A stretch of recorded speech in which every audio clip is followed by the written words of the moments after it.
ইউরোপের আকাশে বিরল সূর্যগ্রহণের সাক্ষী হল অযুত মানুষ। স্পেন, আইসল্যান্ড ও গ্রিনল্যান্ডে দেখা গেছে পূর্ণ সূর্যগ্রহণ।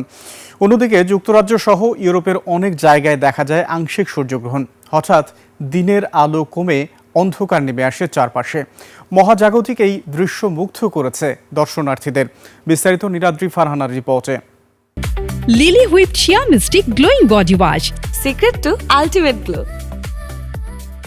সূর্য আকাশে, অথচ হঠাৎ নেমে এলো অন্ধকার। চাঁদ ধীরে ধীরে ঢেকে দিল সূর্যকে। সূর্যের চারপাশে ফুটে উঠল উজ্জ্বল করোনা। ইউরোপের বিভিন্ন প্রান্তে আকাশের দিকে তাকিয়ে থাকা মানুষের চোখে ধরা পড়ল বিরল এই দৃশ্য।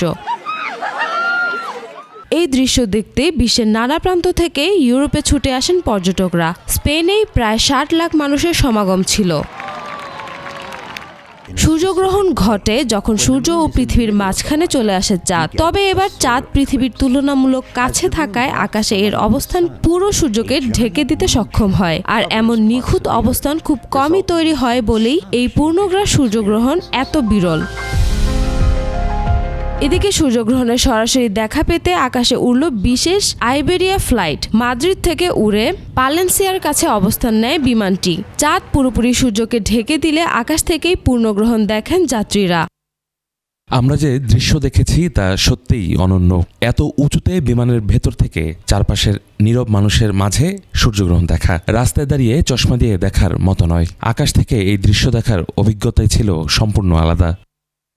যুক্তরাজ্যে দেখা যায় আংশিক সূর্যগ্রহণ।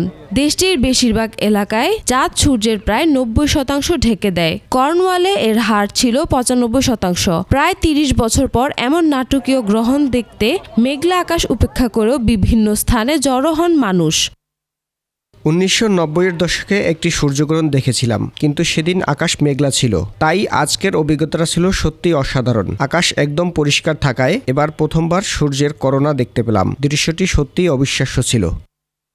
পূর্ণ সূর্যগ্রহণ একই জায়গা থেকে দেখা যায় প্রায় 40 বছরে একবার। স্পেনে 2 মিনিটেরও কম সময় স্থায়ী হয় পূর্ণগ্রহণ, কিন্তু দর্শনার্থীদের কাছে সেটি হয়ে ওঠে আজীবনের স্মৃতি।